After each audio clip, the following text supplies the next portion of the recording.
Hello and welcome to the Word, bringing you the good news of Jesus Christ every day from the Order of Preachers around the world. Today is Wednesday of the 18th week in Ordinary Time. And from the United States, we hear from Father Jim Marchanda, a preacher, composer, and musician living in Chicago, Illinois. His preaching today is entitled, I Will Restore You. Jeremiah 31, 1-4. At that time, says the Lord, I will be the God of all the tribes of Israel, and they shall be my people.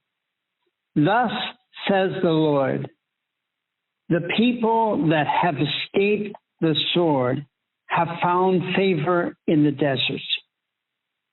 As Israel comes forward to be given his rest, the Lord appears to him from afar. With age-old love, I have loved you. So I have kept my mercy toward you.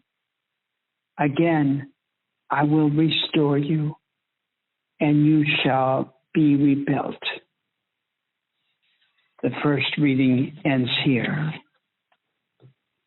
This reading from the prophet Jeremiah speaks from the very mouth of God, all that God has in store for the restoration of Israel.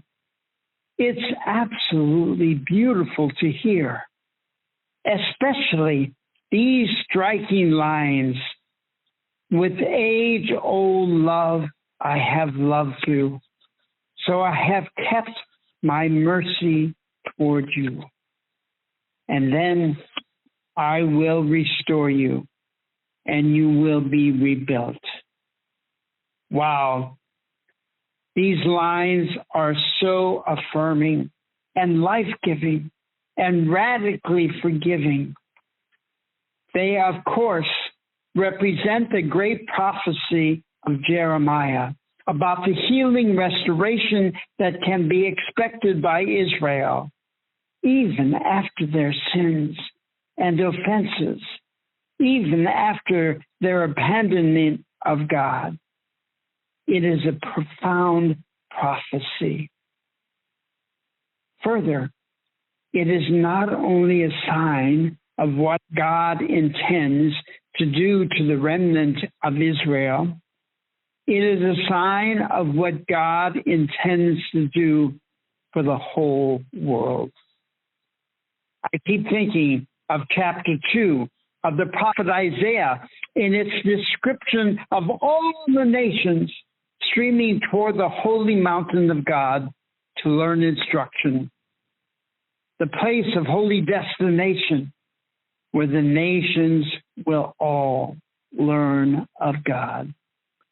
The desire of every nation, where they will learn of the teaching of God and the destiny of each nation. In other words, the transformation, where they will learn to beat their swords into plowshares and their spears into pruning hooks, where they learn war no more. When I ponder this, God's plan of restoration of Israel, despite all their sins, and when I think of God's salvific plan for Jesus Christ to redeem us, despite our sins, then it only follows, as daughters and sons of the Lord, this same plan, God's plan of restoration, must be ours as well. When I hear Jeremiah say, with age-old love, I have loved you, so I have kept my mercy toward you. And then I will restore you, and you will be rebuilt. That gives me great pause about us, about humanity, and about the grave situations of the nations at war today. When might we hear Russia saying to Ukraine, I will restore you, and you will be rebuilt?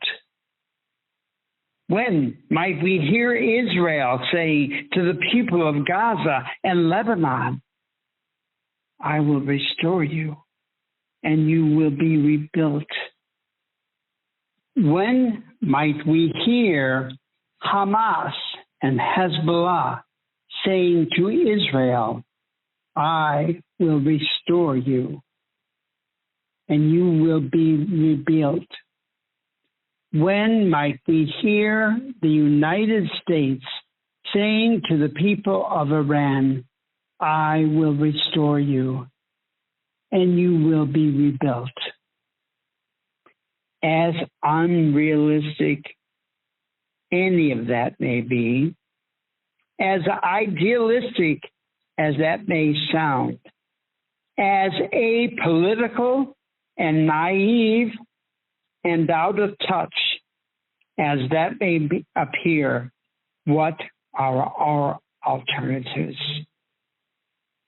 And when we finally take a new step toward God's holy mountain, I am embarrassed by humanity's propensity for war.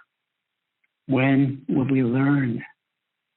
When will we learn the meaning of God's word? For our part, I will offer that we spend some serious time in contemplation of the words of Jeremiah today. I will restore you, and you will be rebuilt.